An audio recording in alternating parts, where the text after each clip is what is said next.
Hi, everyone, and welcome back to another episode. Today, we're going to be talking about all things mastering content. We're diving into what makes social media content resonate, how to understand our audience, create emotional impact, and build a consistent brand voice that actually connects with our audience. I'm joined by someone who lives and breathes this every day, Jenn Crim, an organic social media professional with over a decade of experience creating high engagement, audience first content. And she is currently a marketing and communication specialist at South Bend International Airport. Jenn, thanks for being here. Thank you for having me. So let's start with the foundation. Well, actually, let's start with you telling us more about you and what you do in your day-to-day role. Yes, so right now I am the marketing and communication specialist at the South Bend International Airport. So I'm covering everything from our website and any website updates and further development to managing our social media channels and all of the content creation and reporting to kind of any other day-to-day marketing needs that we have here at the airport. But before this, I spent about a decade in Nashville, Tennessee, working in country music and entertainment. So I was leading the social media team at a company called Opry Entertainment Group, and not only leading the team, but also making sure we were really, sharing as much content and doing the best job with social media that we could be doing for the music venue properties that we oversaw there. So that's a little bit about my background, and I'm excited to dive in further today. So no stranger to Las Vegas. We love that. Yes. Let's start with the foundation, which is understanding our audience. Our slides this week talk about using demographic, psychographic, and behavioral data to help us better do that. We want to identify when we're thinking about creating content, we want to identify key demographic factors like age, gender, location, income levels, because understanding these aspects are going to allow us to tailor our content to meet the needs of specific groups. We also want to explore the values, interests, and lifestyles of potential audiences, and this is going to include understanding their motivations and preferences, which again can help us in creating relevant content for them. And we're going to want to analyze behaviors on social media platforms, such as engagement patterns and content sharing. And this is going to help us in identifying target groups and optimizing content for maximum impact. So Jenn, when you think about audience insights, what's the first thing you look for before creating content? Yeah, I think audience insights are really the key to everything content, in my opinion. I don't create content unless I have dove into audience insights. So I think the first thing I always want to know is really what's important to my audience.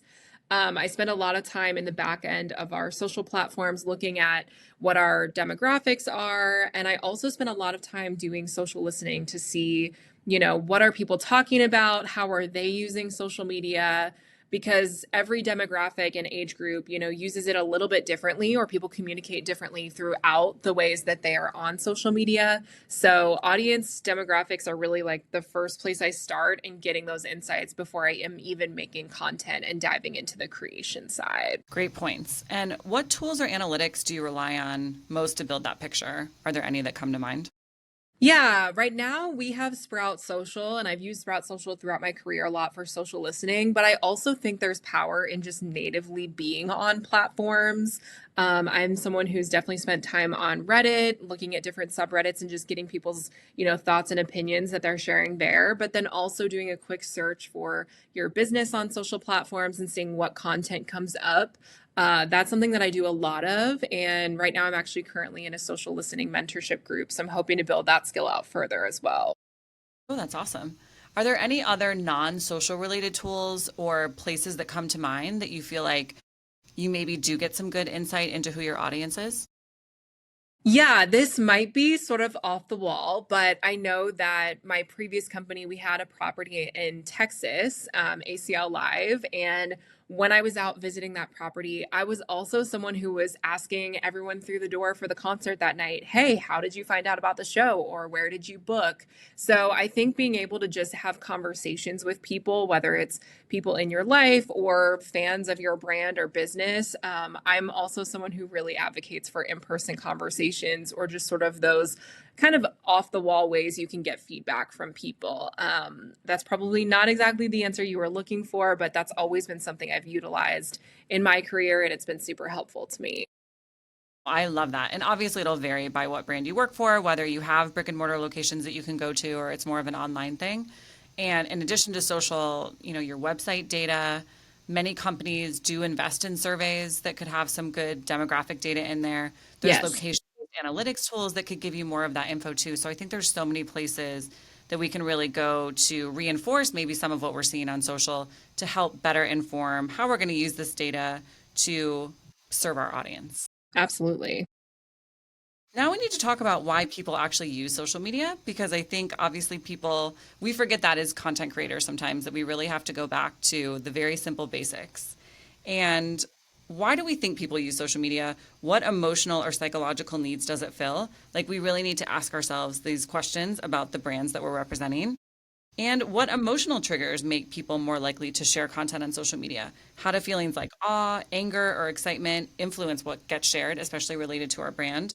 And we need to ask ourselves with what is the 3-second scroll rule and how can it impact a user's decision to follow a social media account? How should this influence how we design our profiles or content strategy? When we are all scrolling our feed, you have about 3 seconds to capture someone's attention when you're in that scroll motion. And what content are you providing that helps them stop the scroll? And so that means capturing their attention really fast and at the beginning. And it's just important to put ourselves in the shoes of our users and remembering that whether someone continues to scroll or stops the scroll, that is a human interaction that's giving us data points to help us decide if our content was effective in reaching our audience. From your experience, what do you think really keeps people coming back to social media beyond just entertainment? What emotional or psychological needs do you see it for fulfilling for audiences? Yeah, I think I would break it out into a couple different ways. I think first and foremost, I think people are starting to use social media, and they have been for a while, as more of a news source in addition to just this entertainment or connection with friends. So I think people are definitely continuing to use social media to get access to news, or if you're in a group of people and they're all talking about something that they saw on social media, of course, the first thing you're going to do is open up the app and see, what's going on. So I would say access to news and information. And then, I mean, I would still definitely say this connection. I think that having, peer support and feeling like you're part of something then more than just yourself is something that is sort of a universal experience, I think, as a human, but is also something I think many people use social media for. And then I would also, I think, say like cognitive relief in a way from, anyone who's feeling sort of overwhelmed or just sort of not necessarily needs an escape, but wants to kind of just take a break from life for a second. I think that a lot of people do also use it for sort of this cognitive relief purpose as well. How do you feel like you design your content feed or your grid to really accommodate those human emotions and what humans are looking for when they're looking at our social content? Yes, I think this is where it's really important to keep your pulse on how fast social media changes. Because I think that while those purposes for coming to social media are relatively similar throughout, the last decade or so, I would say that the way people use social media has changed. So a lot of what I think about when I think about creating content specifically for people is, right now I think it's very in to have content that people can relate to, what's going to make them share it to their story or send it to their friend. And so a couple years ago, I really charged my team with thinking about how do we make content that doesn't just talk about our brand all the time, that really sort of exemplifies these universal and relatable experiences that people have and just make our brand the backdrop. Like, how do we really just connect with people with what they're looking for and meet them where they're at? I think that is so crucial to always have in mind when creating content because it just changes so frequently, and the way that the platforms are being utilized by the audience, I think also changes a lot too. Couldn't agree more. So, another way that we stay on top of our audiences is to create personas around them that can help us tailor our content to specific groups on each social platform. Now, by analyzing demographics, interests, and behaviors, creators can understand who they're speaking to and what motivates them. And using social analytics can refine these personas and reveal what type of content each audience prefers. So, for example, Gen Z may engage more with humor and trends, while older professionals respond to informative, career focused posts. And when we're designing personas, it can also be a fun marketing exercise because we're creative people to actually name them and come up with these really fun stories that we think personify who our target audience is. And most brands are going to have at least one, most have multiple. And it can be a fun exercise to go to help you center yourself when you're creating content for these audiences. Jenn, how do you use personas when you're planning content for a brand? And do you use personas? Yeah, I would say I'm still relatively new here in my role here at the South Bend International Airport. I'm about 4.5 months in. So I am really right now in the research phase of the audience and the personas and really digging deep into that. But I can give you an example from my past role where I led social media for the Grand Ole Opry, which is the world's longest running radio show. And the Grand Ole Opry has a massive social media following, lots of different personas within their audience. Specifically, our Facebook audience was always older, but then we had introduced a TikTok channel, and suddenly we have a really, really young demographic on that channel. So being able to think about how do you take one radio show that's happening, but share content that feels relevant for each audience across platforms where you maybe have a much older demo on one and a much younger demo on the other, and maybe some platforms are in between for their personas and audience. That was something that I took into account a lot, and it was something that I would use to really tailor my content. I knew who the Facebook audience loved that would appear on the Opry, and so I would tailor the content more towards the artists that they really like to see and share that. Whereas TikTok, we would be doing fun trends and having humor and doing a lot of like really fun things that I think the Facebook audience would not engage with. So it was something that was a really core piece of my social media strategy and that I was using to inform every post that I made across platforms. Just really looking at those personas and how to tailor content to connect with them. Yeah, and I love that you also mentioned really looking at each platform individually and deciding what content might thrive on there. Because once we know our audience, then we should also know what type of content they best respond to. And this can vary greatly across all of the platforms where Instagram is very visual, TikTok is very spontaneous and trend driven, and then LinkedIn is more polished and focused on your company and the business side of things. What's your process for deciding which formats you should use across each platform?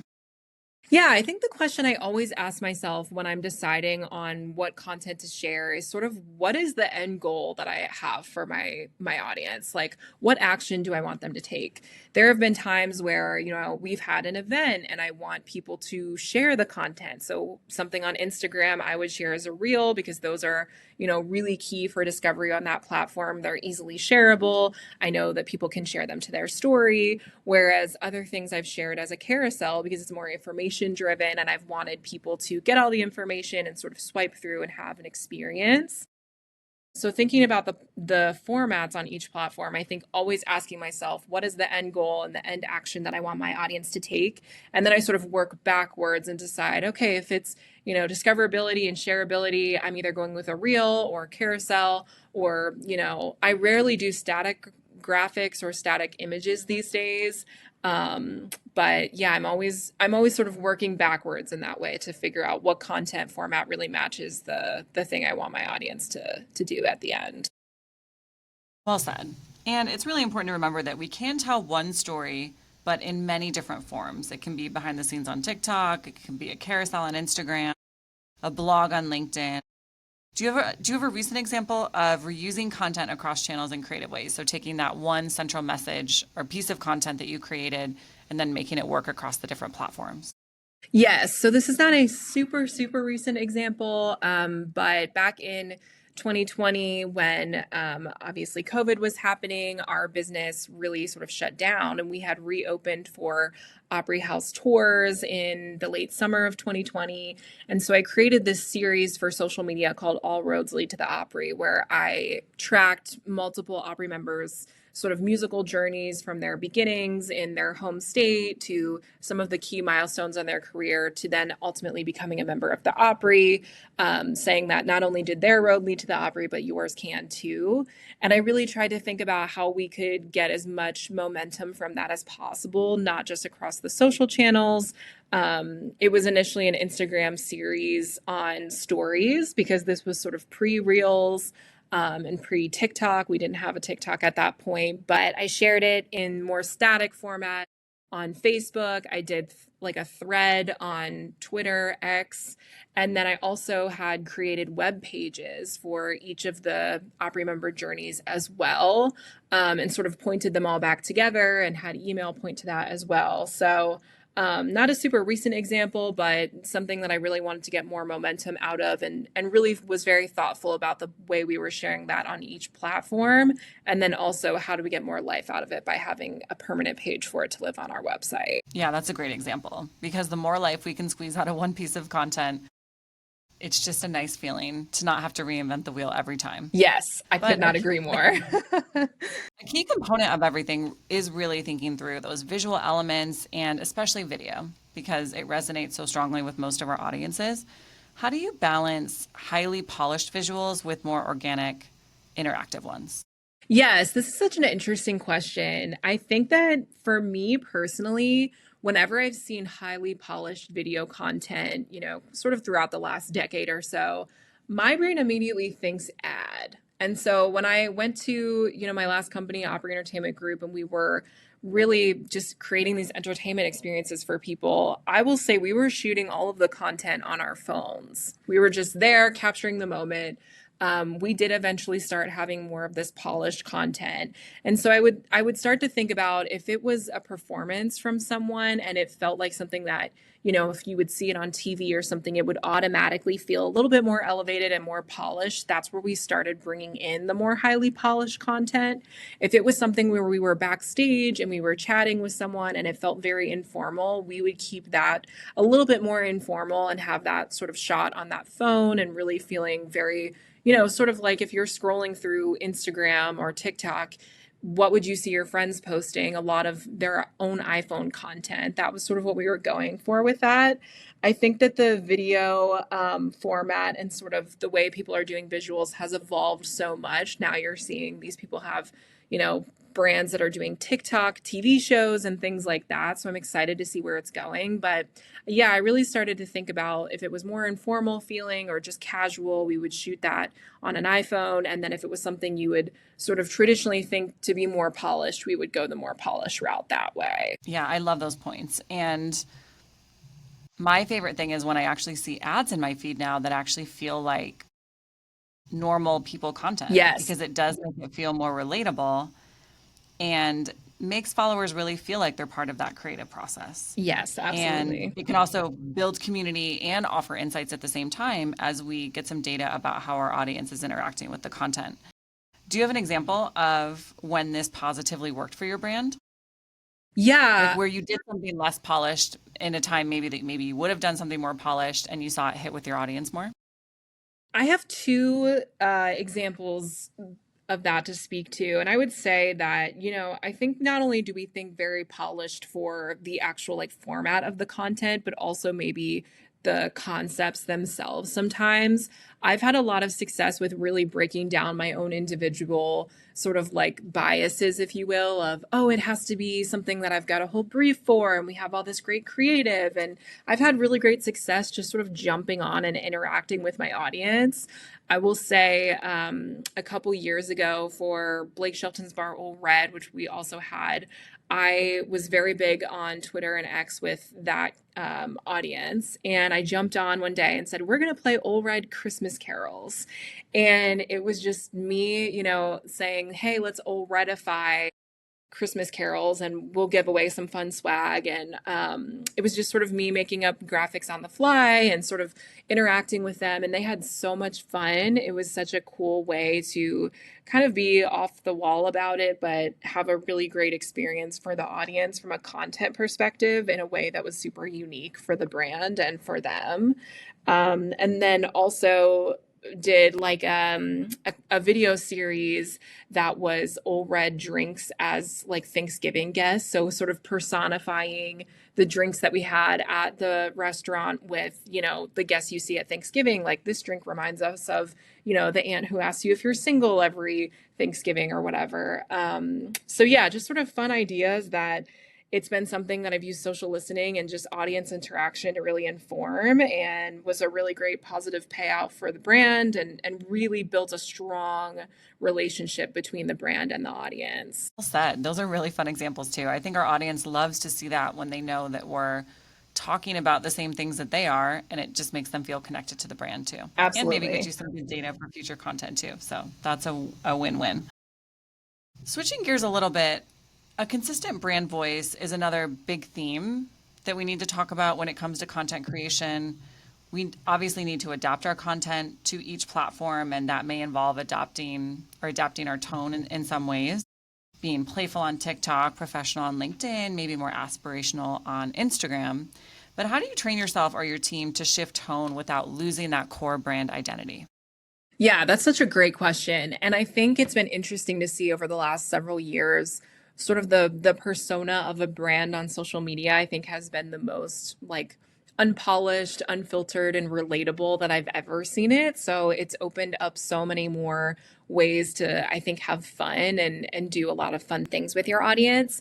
For me, something that's always been helpful when I start working at a company or for a brand is sort of immediately figuring out what is our voice, what is our tone, what do we say, what do we not say. And for me, being able to say, hey, these are the words we're not going to use, or these are the traits that we're not going to embody, that was always really helpful because then it opened up more opportunity to create and experiment and have fun once we sort of knew where those hard lines were. So, not necessarily defining as much of like what we were, but hey, this is what we know we're not, and we're gonna go out and experiment and have fun with the rest of it. I think that was always super helpful for me and new team members to just sort of have those parameters. And then I think over time, as you get to build that relationship with your audience, it's helpful to be able to evolve your tone as the platforms change as well, because you don't want to have a specific tone and then the platform has changed and now everyone's talking a different way on it. You want to also be able to evolve with the times, but being able to just have a couple bullet points or a guide off the bat that has some parameters on it has always been something very useful for me. And that's something I'm still using today. Love your take on that.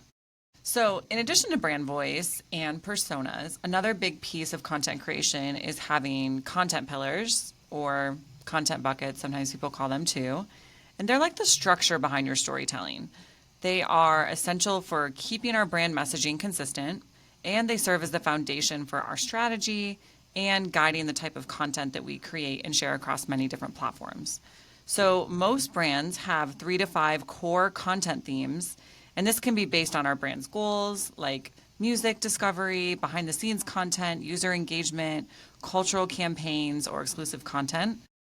Jen, if a student asked you, how do I pick my content pillars, what would you tell them? I would say definitely start with what are your marketing and brand goals for sure. That's the way that I've always started when I think about my own content pillars. And I've created content pillars for every brand I've ever worked for or with. So, first, thinking about what are your marketing goals? What are your overall brand goals? And also, what are your social media goals? So, when I had first started in the industry, we didn't really think about things like acquisition and follower growth. It was more of, brands were just kind of coming into the social media space for the first time. And then there was a time in my career where acquisition and follower growth was one of the company's main goals. So, it was something that I would tailor content to. Hey, I know that my goal is I need to get X amount of followers this year. What type of content is going to help me reach that?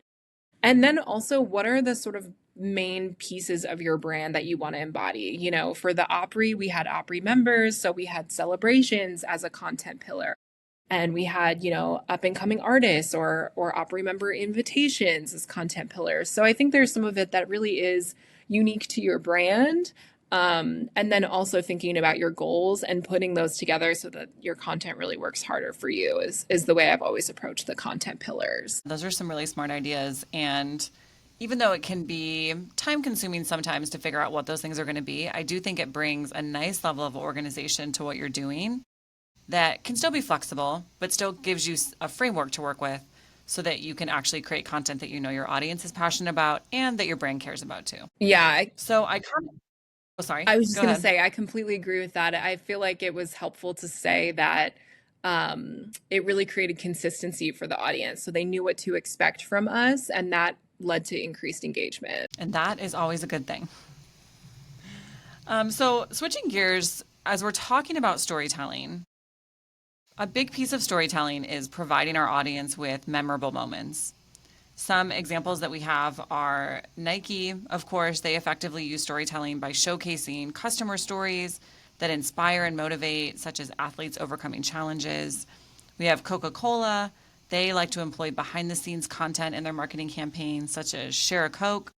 And that campaign personified bottles with names and creating that emotional connection with consumers. We have Dove's Real Beauty campaign that highlights authentic stories of women and emphasizes self acceptance and beauty and diversity, which resonated deeply with their audience. And Apple often shares stories of users who creatively use their products, showcasing the impact of technology on personal lives and creativity, which ultimately reinforces brand loyalty for Apple products. And then we have Airbnb, and they leverage storytelling by sharing unique experiences from hosts and travelers and illustrates how their platform fosters connections and adventures around the world. So, when you think of storytelling on social, Jen, what do you think makes it all work to create those memorable moments? Yeah, I think for me, three things that come up are first, having a really strong hook. I think we all know with social media these days, we all have a very short attention span. And you mentioned earlier the 3 second scroll. Like, you really have the first 3 seconds of someone viewing your content for them to decide if they're going to stick with it or scroll past it. So I think having a really strong hook that emotionally pulls people into it or piques their curiosity is something that I think is really essential to storytelling on social media these days. I also think really making your ordinary your audience's extraordinary. We've seen so many amazing brands do these really cool videos that show part of their day to day, of whether it's someone working at a company or just something that's really like a key part of their brand. And those videos have done really well from a storytelling perspective because they're bringing the audience in, making them feel like they're a part of what's going on, and also showing that people don't see this type of stuff every day. So it's been a really unique thing, I think, with storytelling throughout the last couple of years that I've seen brands do. And it's something that I always stop the scroll on and I'm like, oh, that's so cool. I want to watch and see like what this person's day in the life is or whatever. I would also say a really like unique perspective or angle of something that isn't typically shared. So one thing that I like to do when I'm thinking of a content idea is, type it into TikTok and have 10 other people showed what it's like to work at an airport all day. Okay, well, what's a unique angle that I can use for storytelling that maybe these 10 other people did not mention? So thinking about those things with storytelling, but I think it really comes down to the emotional connection to the content and how you really pull your audience in and get them to feel some sort of emotional connection to it is really key with storytelling, and especially these days. Yeah, I love those takes. Those are really good. Before we wrap up, let's leave students with a few practical takeaways. If you could give a few tips for students who want to create more engaging audience first content, what would those tips be? Yeah, I would say, the rise of the creator, I think, in social media is real. And one thing I've always told people to do is not just consume social media, but really study it. Or I look at my partner all the time who doesn't work in social media, but he's scrolling on Instagram and I watch his behavior of what videos does he stop the scroll on? What videos does he scroll past? So really studying the way that people share social media content and analyzing what makes you feel connected to it. Asking yourself those questions and really developing your critical thinking skills, I think, is essential. I would also say, there's something to be said for also putting your phone down and just going out and experiencing the world and living life. There has been a lot of times where I've sort of hit a creative rut with content and I've gone out and just been in the world and gotten ideas from things I see happening in real life. And there's a lot to be said for that. That goes far. And then lastly, I would say I really think the sports industry does a phenomenal job on social media and thinking about, their content and how it is so engaging and audience first, especially some of these sports teams on TikTok, I think do such a phenomenal job. So really looking at what they're doing and seeing what's working for them is something that I also encourage people to do because they're definitely putting on a master class there. Could not agree more. They do an amazing job. For anyone dreaming of a social media career, what's one piece of advice that you'd give to them to keep in mind when they first start?